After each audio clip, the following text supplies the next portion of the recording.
Todos disfrutamos de una tarde de Netflix and Chill viendo una película por streaming o de poder googlear un término complicado, o por qué no, de preguntarle cositas a la inteligencia artificial desde nuestros dispositivos móviles.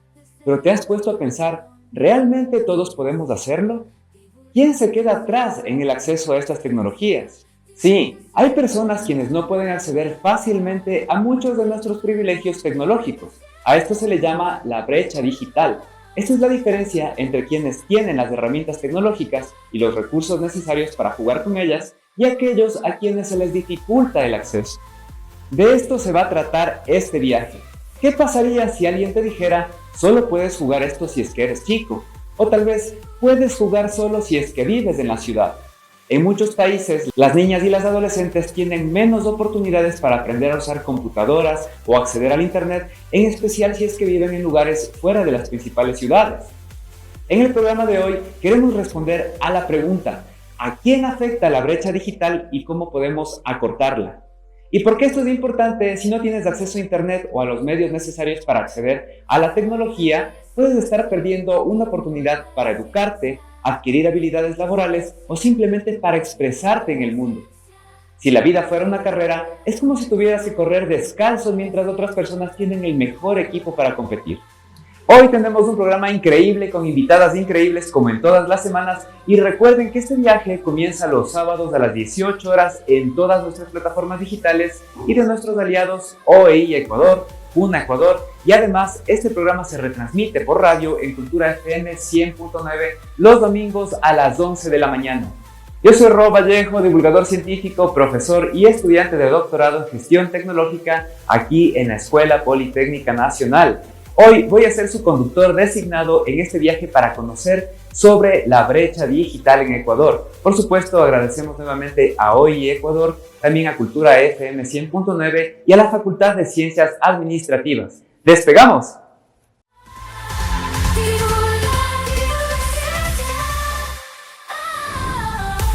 Agudiza tus sentidos, porque Estación Divulga Ciencia está por despegar. Hoy levantamos el telón de un montón de ideas que te harán alucinar. Únete a la tripulación mientras despegamos al infinito y más allá del conocimiento. ¿Listos para la cuenta regresiva? 5, 4, 3, 2, 1. ¡Comenzamos!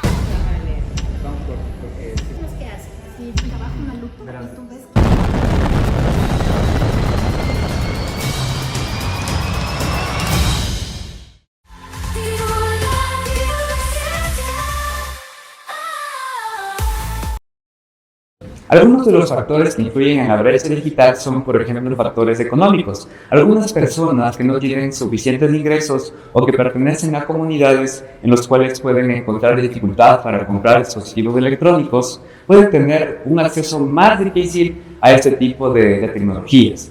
También algunos factores geográficos, por ejemplo, las personas que residen en áreas rurales o que están en ciudades que no son de las principales pueden tener problemas con acceder, por ejemplo, al internet de alta velocidad o también a estos dispositivos electrónicos. Pero sobre todo, uno de los problemas más complicados, sobre todo en comunidades rurales o de bajos ingresos, es también el acceso a la educación. En este caso, por supuesto, tenemos algunas comunidades rurales o comunidades indígenas que se les dificulta también más acceder a este tipo de conocimientos para poder utilizar la tecnología. Por esta razón, me gustaría presentar a las siguientes invitadas para conversar un poco sobre cómo el acceso al conocimiento, que puede ser científico, de ingenierías o incluso tecnológico, puede afectar también a esta brecha digital. En este caso nos acompaña Melissa Chávez Araque. Ella es una bióloga comprometida con la divulgación científica, la biotecnología vegetal y los agronegocios. Meli, te has destacado tú como líder en programas internacionales, entre ellos FLOW de la Universidad de Montpellier, Power de la Embajada de Estados Unidos y futuros líderes del Banco de Pichincha. Me parece súper chévere porque en tu trabajo has demostrado un compromiso con la promoción de niñas y mujeres quichuas en STEM a través de WARMI STEM y también de KIST. Y Tamia, es un gusto también que nos puedas acompañar. Tamia Sisa Gualdán Cartuche es una mujer indígena quichua saraguro que estudió ingeniería agrónoma en la Universidad ERT de Costa Rica y ahora trabajas como ejecutiva comercial para Organic Gardens, donde tu pasión por la microbiología agrícola ha florecido, ¿no es cierto? Esta área te apasionaba por la relación que tienen los microorganismos en el futuro de la agricultura sostenible y además eres subcoordinadora del equipo Warmi STEM, en donde trabajas en el empoderamiento de mujeres en STEM. Qué chévere contar con ustedes, chicas, en esta entrevista. No, más bien, gracias por la invitación. Es increíble poder conversar de este tema con ustedes, sobre todo porque ustedes también representan a estas comunidades indígenas, estas comunidades rurales en las cuales tal vez el acceso tanto a la tecnología como el acceso a la educación en STEM, justamente el área en la que ustedes trabajan, se ha dificultado un poco. Me gustaría para comenzar que nos cuenten sobre esta experiencia que ustedes han vivido, sobre la falta de acceso tal vez a este tipo de conocimiento de STEM. Bueno, me permites empezar. Me puedes decir Melis.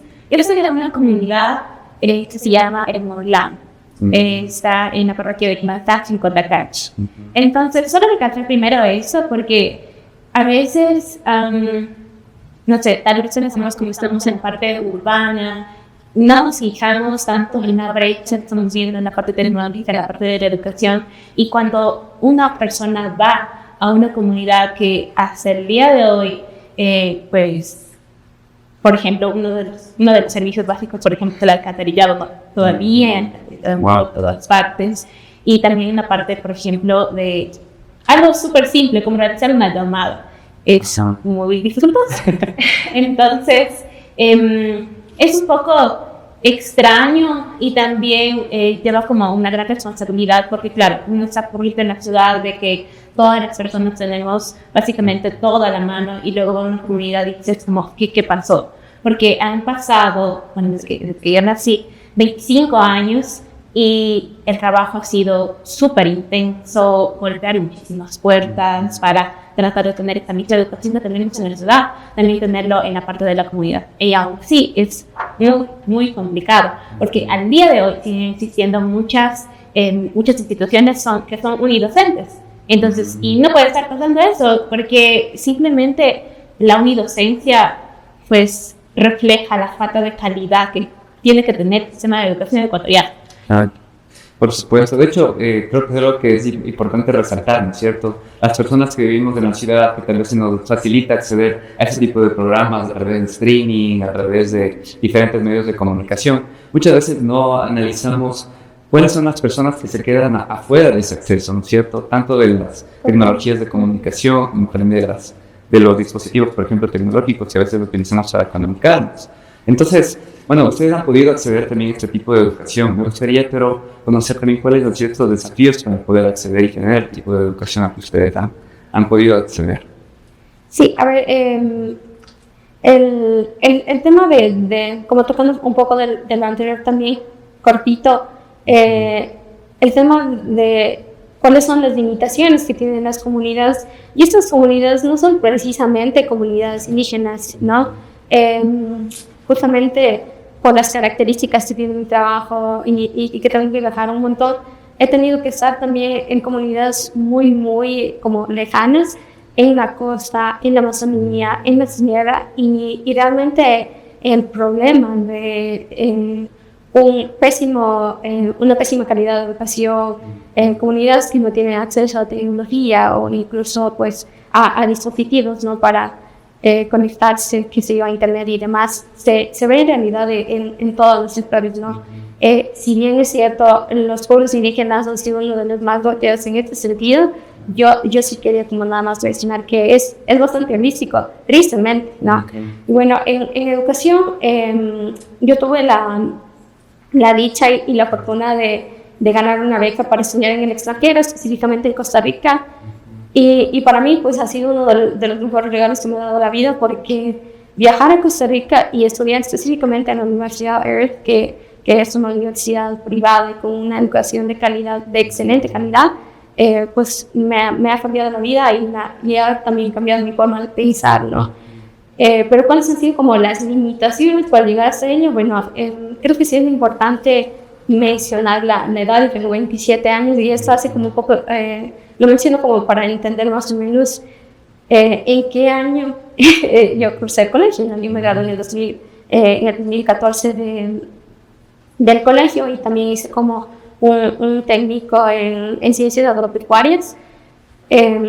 La primera, digamos, lo primero que uno piensa cuando eres específicamente de Yacuambi, que es un cantón de la provincia de Suárez, Chinchipe, al terminar sus estudios de bachillerato en el 2014, era salir a trabajar, porque era tu primera acción, digamos. También había un esfuerzo bastante grande por parte de este tipo de mi familia, de que yo pudiera acceder a una educación de tercer nivel. Y también había digamos, una búsqueda muy personal también por poder acceder a ello, ¿no? Y creo yo que la principal limitación, tocando el tema de tecnología, para que tengas una idea, cómo me enteré yo de que existían las becas para ir a estudiar a Costa Rica, fue por la radio.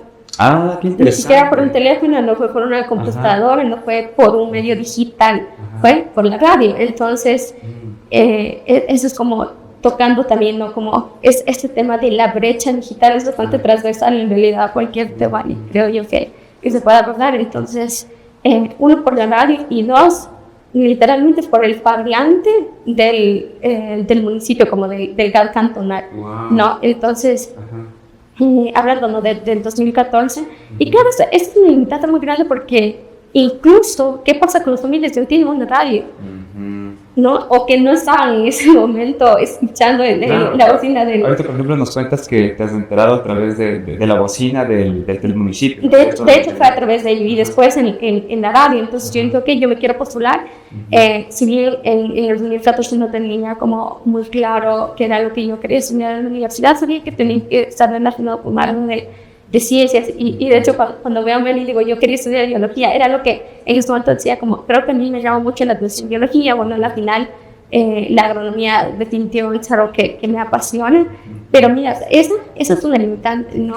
Ahora, si bien esa brecha digital se ha como disminuido, sigue habiendo una brecha, ¿no? Y es algo que todavía estén trabajando. Sí. Me parece muy interesante cómo ustedes han resumido un poquito también este tipo de limitaciones para personas que viven en otros lugares afuera de la ciudad, ¿no es cierto? Correcto. Creo que en este caso es muy importante, por ejemplo, a pesar de que hemos visto un desarrollo de las tecnologías de la información y la comunicación a través de plataformas digitales, dispositivos móviles, vemos que todavía es importante mantener la comunicación a través de los medios de comunicación tradicionales, ¿no? Correcto. Que por estas dificultades que tienen estas tecnologías digitales en llegar a otras comunidades. Y también incluso, por ejemplo, como nos decías tú, en el equipamiento que pueden tener las escuelas y los colegios dentro de estas comunidades rurales, tanto en temas de profesionales a profesores y también en temas tecnológicos.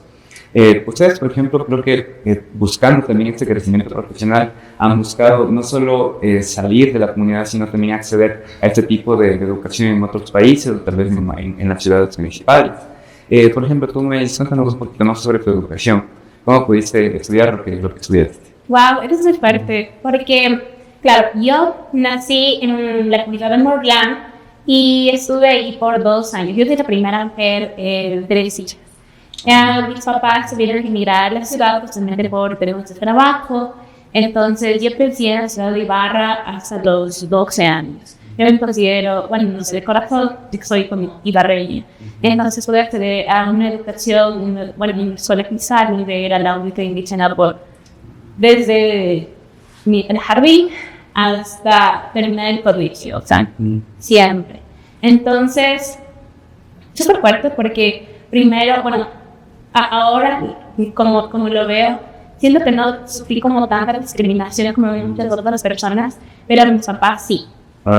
Entonces siento que mis papás fueron como ese paraguas para mí, para que yo no sintiera la discriminación, yo no sintiera que me vea de las personas con parágrafos o como que fuera una persona, no sé, solamente fuera de lugar, ¿no?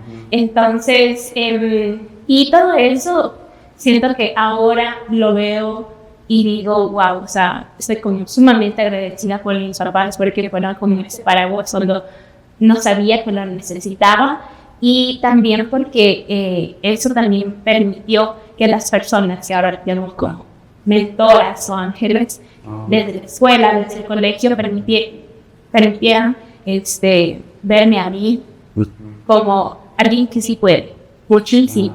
Entonces, y una de las razones que seguí biología también fue por una profesora del colegio que se llama Cecilia Palacios. Ella es bióloga de profesión.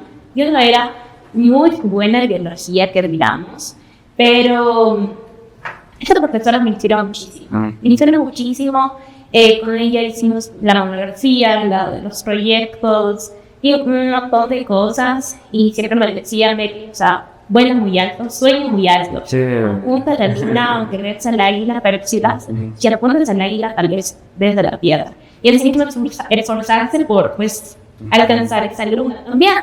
Entonces, y de esa manera fue que dije, ok, tal vez biología sea mi camino. Quiero más porque ahora, haciendo una introspección, mi comunidad, o sea, netamente es de agricultores y de agricultoras. Y una de las cosas que me ha enseñado mi papá es mucho a respetar el ecosistema en sí y también lo que nos da la tierra. Es decir, tanto como ella nos da, nosotros también tenemos que dar. Y se vuelve ahí una relación humanos, tierra y también plantas, en donde no hay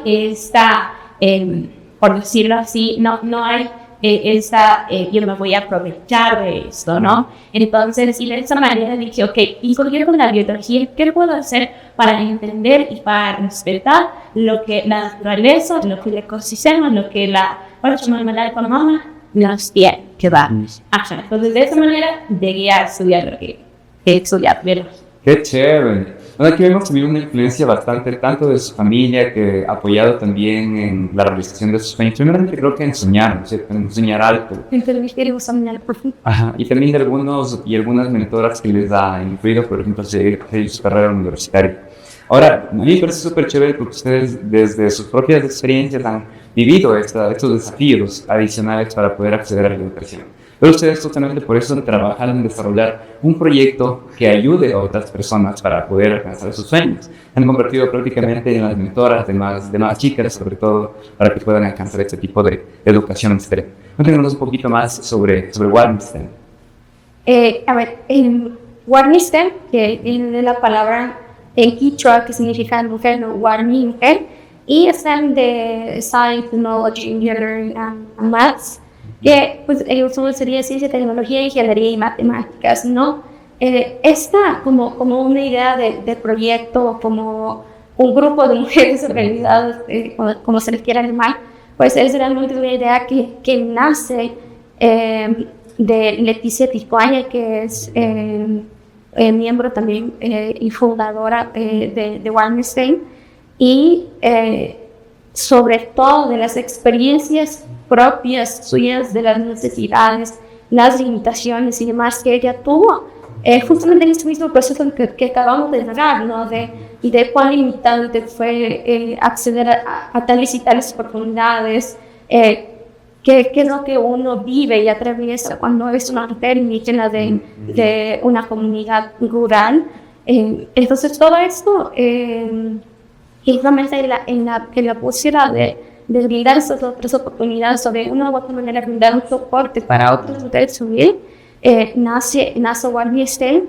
Yo me uno a Warmisten en el 2021, pero claro, Warmisten había nacido como una idea en el 2018, ¿no? Y más o menos en el 2020 es que se empieza a consolidar un poco más, y creo, y resalto bastante el solo hecho de tener esa idea de decir, quiero generar algo que insisto, nace de Leticia Tijuana.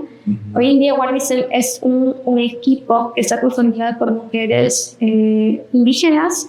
Tenemos una compañera que es mestiza, y nos complace mucho que el grupo sea muy diverso, porque tiene a miembros de Sierra Norte, Sierra Centro, Sierra Sur, que sería en mi caso. Y la idea de Warmisten es, dicho desde mi sentir y desde mis palabras, ser un soporte y ser de una u otra manera justamente ese equipo que me rodea, y que puede orientar a que más mujeres incursionen a la brecha que existe, la cantidad de mujeres, solamente para comenzar, la cantidad de mujeres estudian carreras de STEM, pero la cantidad de hombres es muy amplia. Claro. Pero es más amplia todavía cuando se tratan de mujeres indígenas. Por supuesto. ¿No? Y esa es la idea de nosotros, hacer que cada vez esa brecha sea mucho más pequeña, mucho más pequeña, y no precisamente, ¿sabes? que las mujeres que se crucen con Walvis o que con todas las mujeres que logran atravesarse Walvis estudien, ¿no? En el carrera de STEM, pero que sí logren de una u otra manera analizar como una oportunidad o como una alternativa que les puede contar. Exactamente. ¿Sabes? Yo, por ejemplo, tuve justamente en el último año del colegio, hubo una mujer ingeniera agrónoma también, ella de hecho estudió en la general, que hizo como una especie de taller de orientación vocacional, y ahí se nos mostraron varias oportunidades, no oportunidades, sino como varias alternativas que podríamos estudiar, ¿no? Y eso es la idea de decir, mira, existe todo este abanico de posibilidades, de oportunidades, no se limita únicamente a las carreras que siempre han estado ahí, ¿no? Entonces, existe todo eso. Creo que es el tema, el tener un modelo de rol que pueda seguir es algo súper importante para una persona joven, para que pueda analizar la posibilidad de estudiar algo similar. Por ejemplo, en este caso, me gustaría un poquito más sobre cuáles son las actividades y cuál es el público para que ustedes apunten con Walvis. El lema de Walvis, como mejor dicho, del eslogan es por más mujeres en STEM. Entonces, al principio dijimos que tal vez vamos a poner solamente mujeres indígenas en STEM, pero también es muy limitante, como mencionaba también, porque en muchos sectores, muchas áreas rurales, existen personas no solamente de pobreza y nacionalidades, sino también de otras diversidades que quisieran que tienen ese talento, tienen esa chispa por ir por un área en ciencia, tecnología, ingeniería y matemáticas, pero netamente nuestro público objetivo son niñas y mujeres. Niñas y mujeres, al momento de Ecuador, en un futuro esperemos que podamos del mundo. Del mundo o de la región, exactamente, porque siento que nosotras, estamos trabajando aquí actualmente por Ecuador, pero también probablemente existen por ahí otras chicas que quieren formar un guardián STEM o que inclusive en un guardián se han formado en otros países. Sería súper interesante y genial crear ese tipo de redes. ¿Y qué tipo de actividades organizan ustedes con ese tour? Principalmente nosotros nos hemos enfocado en talleres interactivos. Hemos ido a varias comunidades en norte, centro, también en el sur, con sobre todo talleres, por ejemplo, de ciencia, en donde inclusive tratamos de que la ciencia no se vea como solamente algo que puede hacerlo en el laboratorio, sino algo que está en tu diario vivir. Entonces, por ejemplo, les decimos que ustedes y todos nosotros conocemos o hemos probado la chicha. Pero ¿cuál es la ciencia detrás de la chicha? Por ejemplo, ese tipo de cosas. Y asimismo nos han ido proyectos como en un poquito más artística, entonces les decimos que por medio del arte, por medio de la pintura, cómo mejoraría el sistema, cómo quisiera que se vea el entorno que te rodea, o también por medio de las del cine. Les usamos también películas, como por ejemplo esa que hay de figuras ocultas. O sea, hay un mundo de oportunidades, hay personas que ya lo han hecho, ustedes también pueden hacerlo. Y no solamente nosotros vamos a decir como nosotros decimos y quiénes son, sino también vamos a muchas veces con personas invitadas. Una persona, una chica súper joven que había ido a un programa con la NASA. Entonces, es una persona que está casi de su edad y si ella pudo hacerlo, ustedes también pueden hacer. Qué chévere. Finalmente, pues, en este proyecto, el último que tuvimos, el campamento Walvis, que lo organizamos nosotros junto con la Fundación KISS. Ahí, nuevamente, talleres, ponencias, una salida de campo espectacular, porque decimos que si ustedes trabajan en ciencia o en lo que sea que se están formando, todo el conocimiento que ustedes están generando tiene que regresar, tiene que irse y direccionarse a la comunidad. Para eso tenemos que conocer las problemáticas de la comunidad. Finalmente, en estos últimos talleres también vimos temas, por ejemplo, cómo hacer un pitch, cómo hacer un proyecto, un emprendimiento, entidades blandas. Voy a destacar unas cuantas cosas que me parecen súper importantes, ¿no es cierto? De alguna manera, la ciencia, este término que prácticamente tiene un origen occidental, tiene un tinte bastante masculino por una parte y también bastante occidental, digamos, así, pero de culturas más nórdicas, ¿no es cierto? En el momento que ustedes están haciendo este tipo de talleres y este alcance con comunidades indígenas y con mujeres también de la región, creo que están haciendo un gran trabajo también al hacerlo un poquito más contextualizado, ¿no? O sea, hablar el mismo idioma, incluso, por ejemplo, de esas comunidades indígenas. Y no sé preguntarle algo rápido, porque ya estamos casi que por cerrar este bloque, que es justamente cómo, o si es que el idioma quichua o alguno de los idiomas tradicionales del Ecuador ha influido en los proyectos que ustedes hacen, si lo trabajan también expertos. A ver, sí, y quiero partir mencionando que pese a que soy indígena de padre y mamá, no hablo quichua, mi entendimiento del idioma quichua es casi que el básico, pero definitivamente en algunas comunidades sí puedo mencionar que esa pudo haber sido una limitante. Por fortuna, algunas de nuestras compañeras sí dominan el idioma quichua, y ha sido una invitación también para quienes no hablan el idioma y que somos pueblos originarios, esa invitación y esa reflexión a que tenemos que retomar eso, tenemos que aprenderlo, ya sea mediante cursos, talleres, clases, ¿no? Pero sí, incluso en mi trabajo como agrónoma hay ciertas oportunidades de trabajo que uno diría, normalmente pierdes porque no sabes hablar inglés.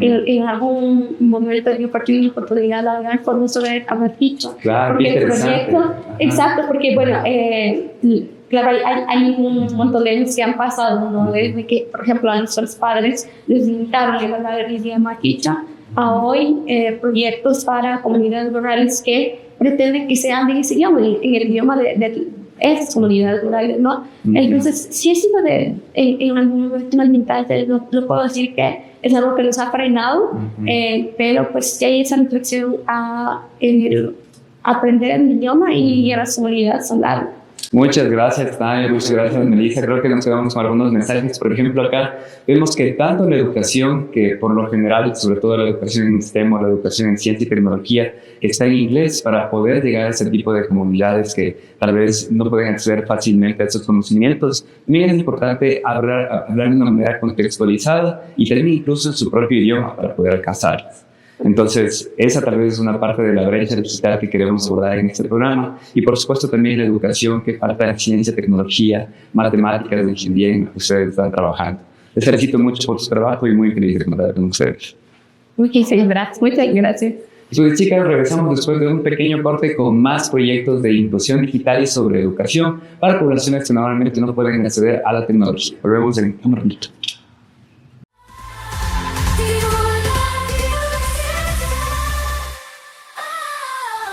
Agárrate, la estación Divulgaciencia vuelve después de esta pausa. No te vayas lejos que la aventura continúa.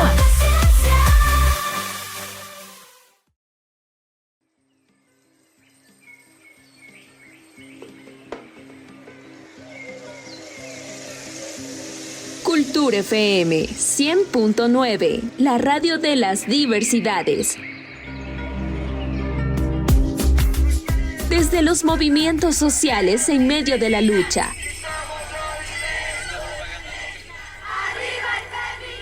Los gritos de valientes mujeres, las voces de niños y colectivos, que se alzan como un himno de igualdad y justicia. Y los pueblos, enraizados en sus tradiciones, cantan con voz ancestral a su historia viva.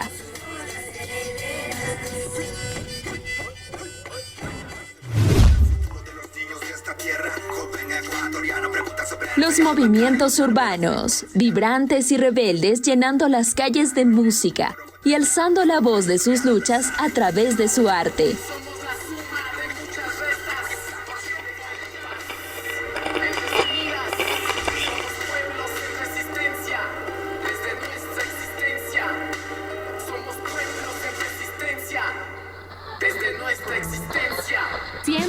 100.9.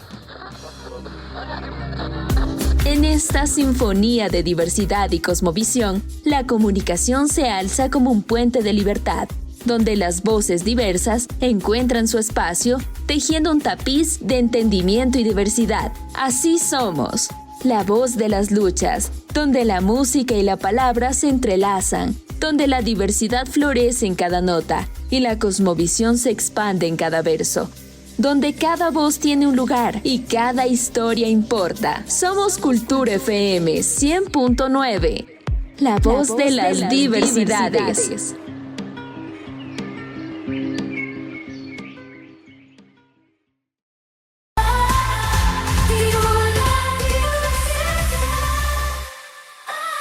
Regresamos.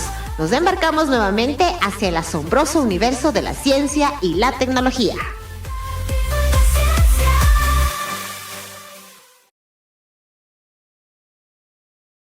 Amigos y amigas, estamos de vuelta a Estación Divulgaciencia conversando sobre brecha digital. En el anterior bloque conocimos cómo proyectos autogestionados de educación y empoderamiento en áreas de STEM pueden ayudarnos a cerrar esta brecha digital, sobre todo en comunidades indígenas que en la ruralidad no tienen mucho acceso a la tecnología y tampoco este tipo de dispositivos con los cuales incluso pueden comunicarse y también aprender.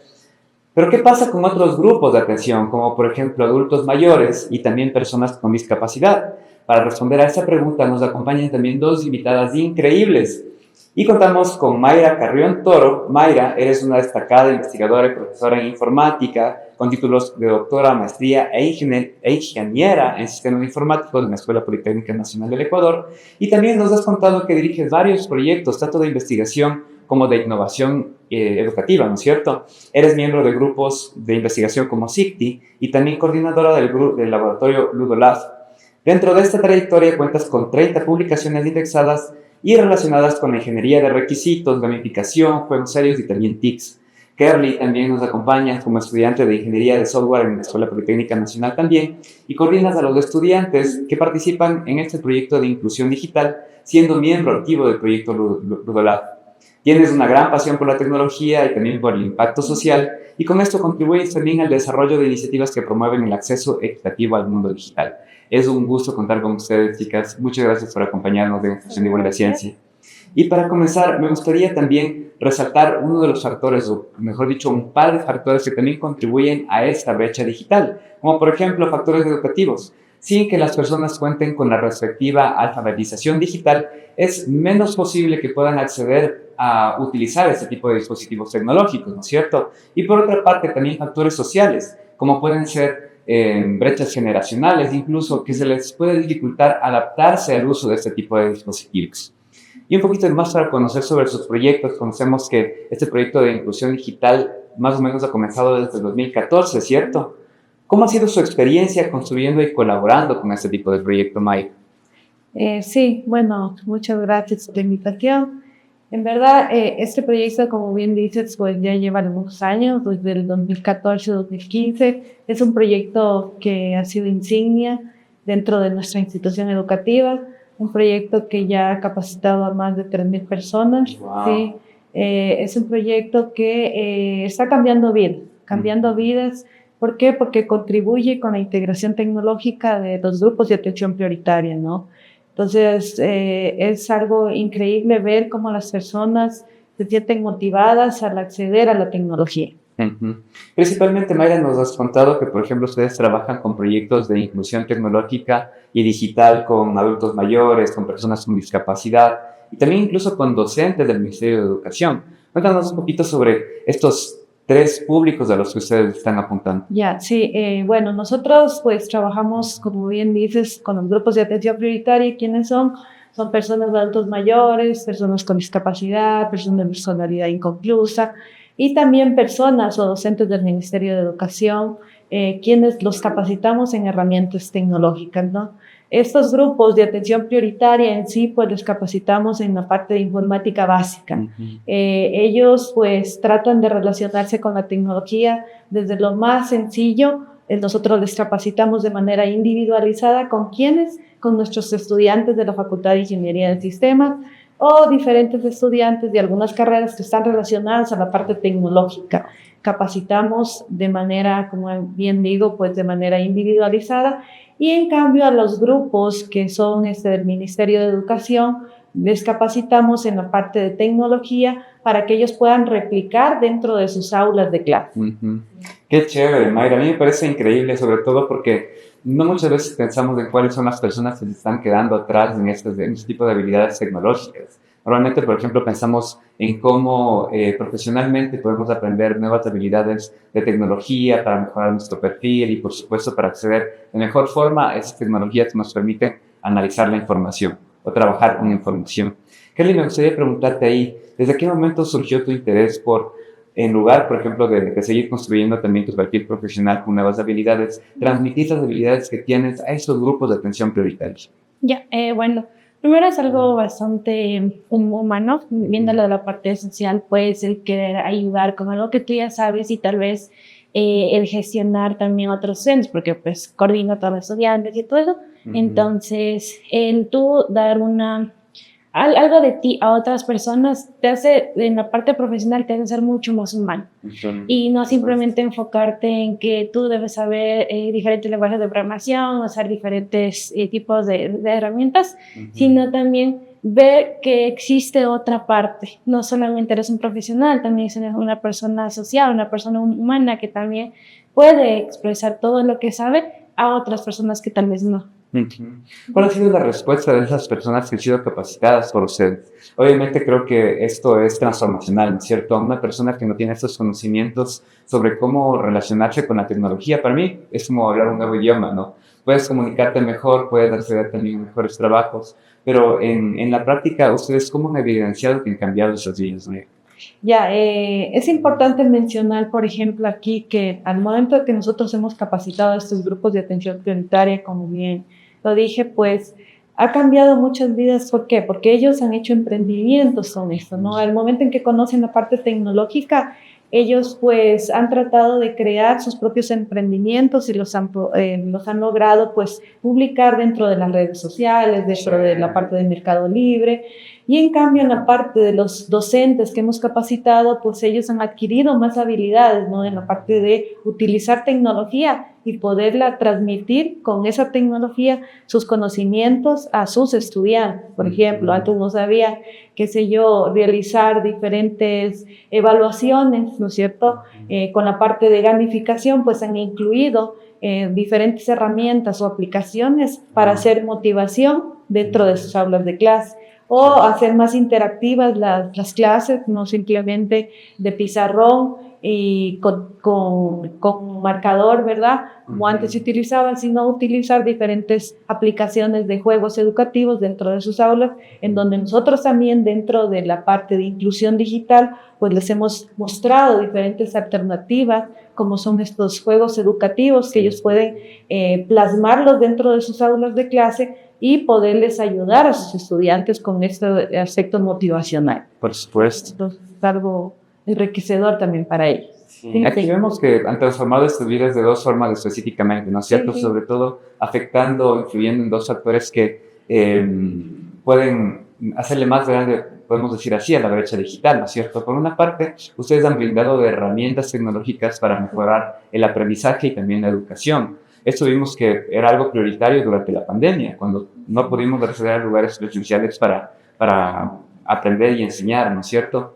Entonces, obviamente, estos profesores ahora tienen herramientas para estar preparados, para motivar a los estudiantes y también mejorar el aprendizaje.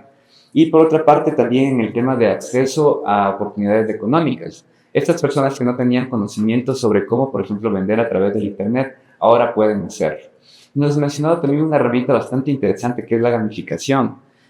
Tal vez, Gaby, ¿tú nos puedes contar un poquito más de cómo utilizan la gamificación en sus proyectos o el tema de los juegos? Bueno, nosotros tenemos una plataforma que son varios juegos, una pasarela de juegos que ha creado el laboratorio con los mismos estudiantes. Algunos cesistas, algunos simplemente son aficionados de crear juegos, entonces van al laboratorio, ahí crean algunos proyectos, algunos juegos, porque el laboratorio se basa en juegos. Entonces los publicamos en esa pasarela.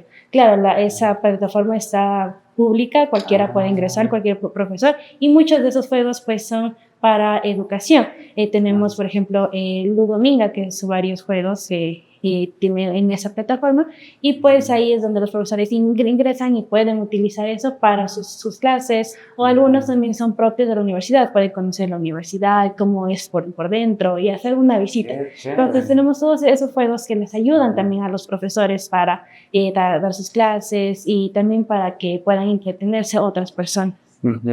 Mayra, ¿puedes decirnos tal vez a través de qué página pueden ingresar las personas para ver estos juegos? Pueden entrar al Ludolab, sí, que es ludolab.epn.edu.es, que es nuestra página, pues, en donde van a ver las diferentes herramientas también y los diferentes proyectos que hemos desarrollado, o a través de nuestras redes sociales también, que están en la página de Inclusión Digital de la Escuela Politécnica Nacional, que también les hemos de dejar, y también la parte de nuestra red social de Ludolab como tal, ¿no? Qué chévere, Mayra. A mí me encanta este proyecto realmente, y de hecho ha tenido bastante posicionamiento, tanto dentro de la poli como también en la parte externa.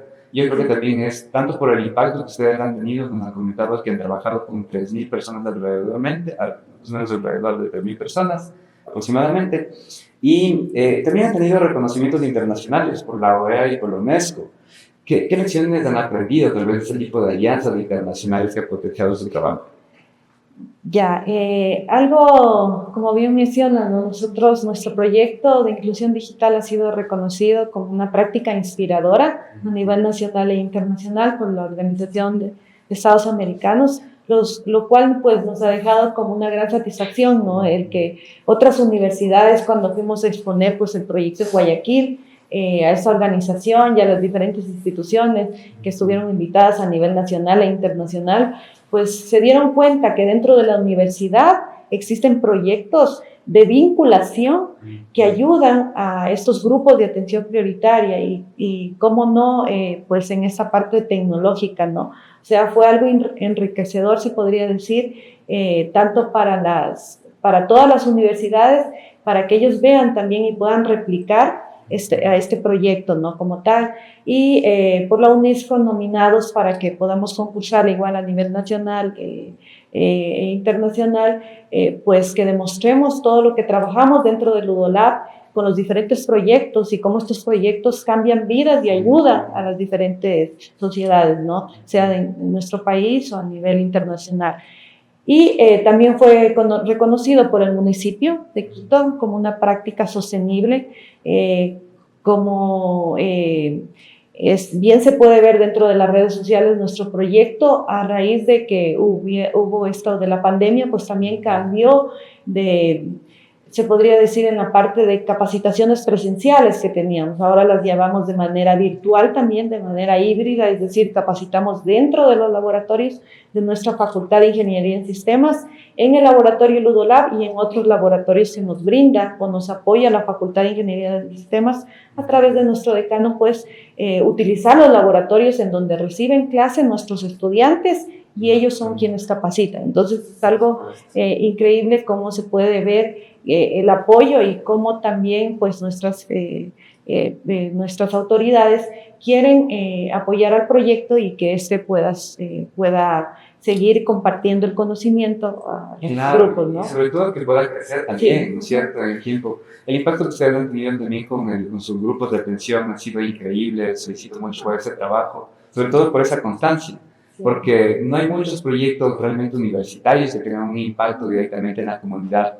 Vemos y muchas veces discutimos de esta falta de conexión que tiene la universidad, tanto con la empresa privada, con organismos internacionales y también con la comunidad en general. Pero ustedes han demostrado que eso se puede hacer, que se tiene que hacer, que puede tener un gran impacto, y por eso yo les felicito por eso. Y por otra parte, Kelly, me gustaría preguntarte, bueno, ¿cómo ha impactado este proyecto en ti personalmente y por supuesto también cómo has evidenciado que ha tenido un impacto en el resto de estudiantes? Ya, bueno, primero en mí, pues la forma en la que llegué al laboratorio, simplemente y yo estuve como tutor al inicio, o sea, fui parte del proyecto como una persona que capacitaba.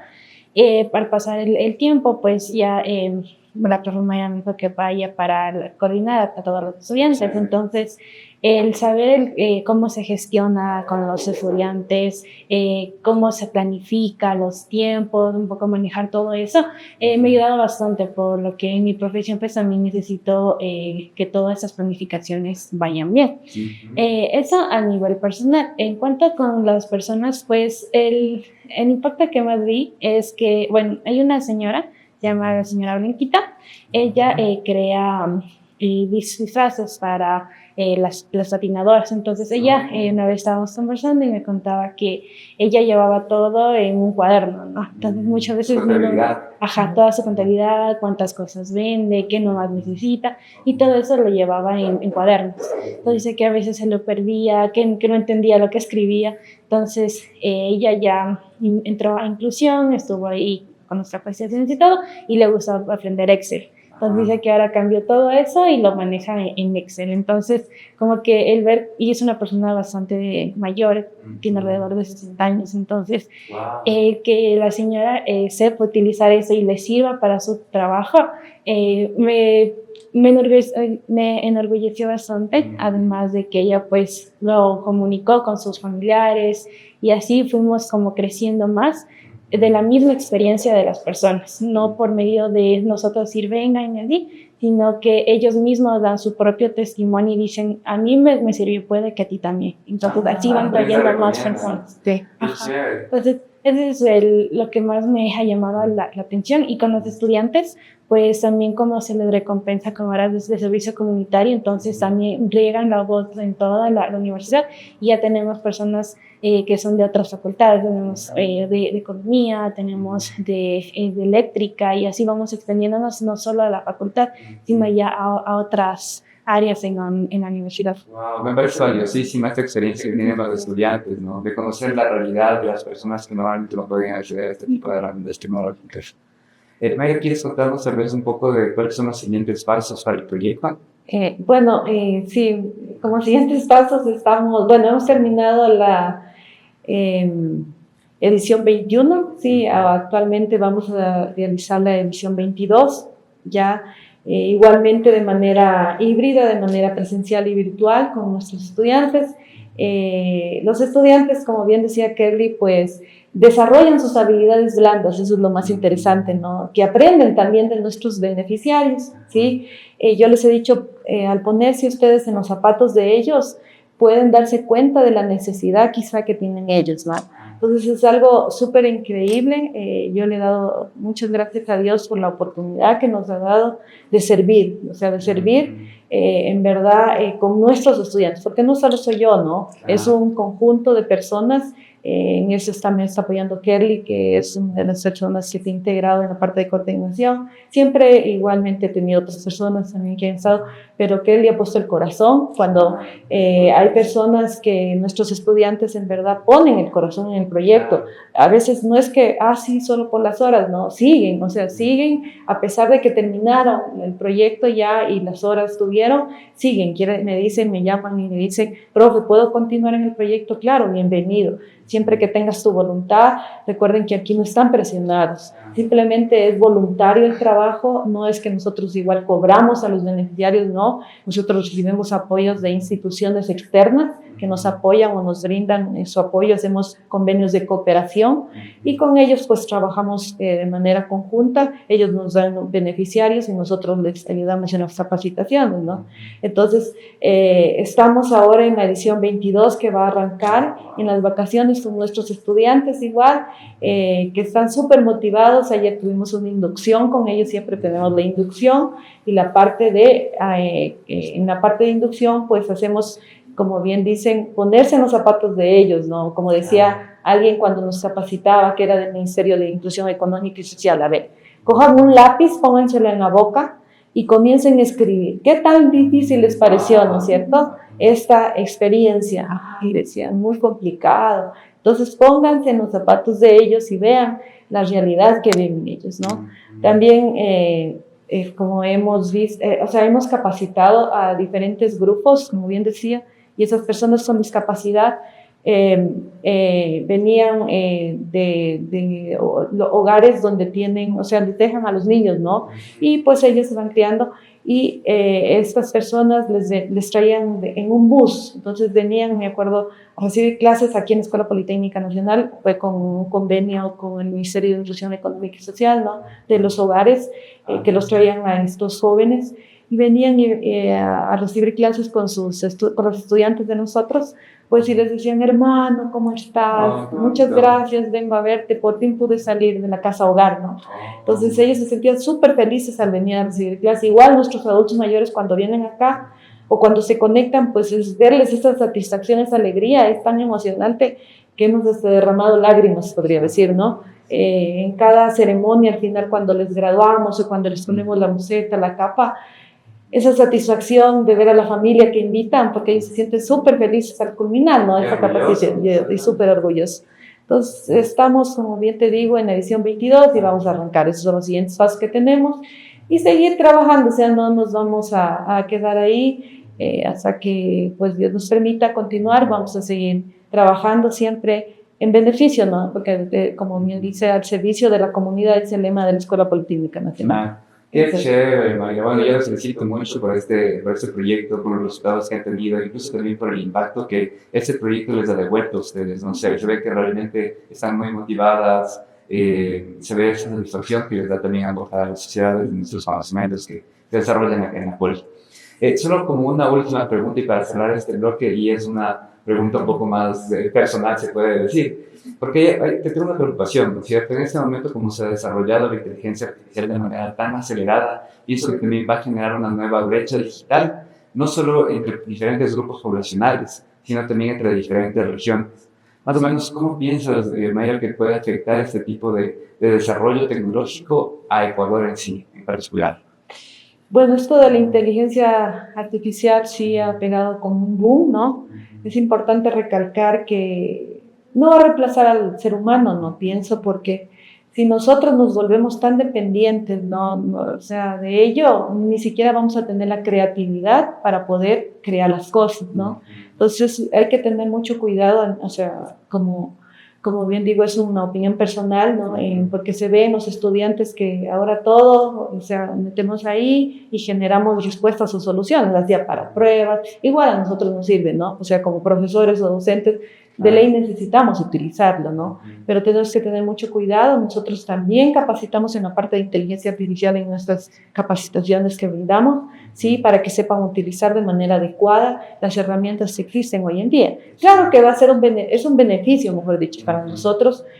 Para todas las personas es un beneficio, ¿no? Porque nos ayuda, sí, pero veámosla simplemente como una herramienta de apoyo en las cosas que realizamos. Pero no podemos decir que va a reemplazar, pienso yo, al ser humano, porque el ser humano es quien crea eso, ¿no? Las cosas sí, Dios nos ha dado la parte de inteligencia para poder desarrollar más cosas y de esta manera, pues, que las puedan utilizar las personas. Seamos conscientes al utilizarlo, no permitamos que al momento en que nosotros utilicemos, pues todo lo cree la IA, ¿no? Sí. Eso es, simplemente. Pues, aunque creo que, como dices, es una nueva herramienta que incluso se le puede ayudar, se puede utilizar para ayudar a otras personas a aprender o a facilitar o automatizar sus habilidades, ¿no? Sí. Pero siempre compartiendo tanto cuáles son los beneficios y cuáles pueden ser los riesgos. Sí, sí. Muchas gracias, María. Sí, muchas gracias. Qué chévere por estar con nosotros acá. Esperamos en una próxima ocasión conocer un poco más sobre Life y los proyectos que ya en inclusión. Sí, bien, muchas gracias. Una de las cosas más complejas de la brecha digital es que puede profundizar otro tipo de desigualdades, por ejemplo, socioeconómicas. Por ejemplo, el tema de acceso a un empleo a personas que no tienen una formación para poder utilizar adecuadamente el Internet en comparación con otras que podrían acceder a ese mismo empleo. O, por ejemplo, también otro tipo de brechas como el tema del acceso a la salud. Hemos visto, por ejemplo, en temas como el COVID-19, en que la población no podía acceder fácilmente a atención médica a través de dispositivos móviles. Y otro tema también bastante importante es que puede dificultar el acceso a la seguridad. Por ejemplo, en temas de desastres naturales o temas de crisis en que la población necesita acceder a información para poder responder adecuadamente. ¡Qué viaje! Pero la curiosidad nunca duerme, así que mantén tu atención porque la siguiente semana regresaremos a la Estación Divulgaciencia, donde cada pregunta es el comienzo de una nueva aventura.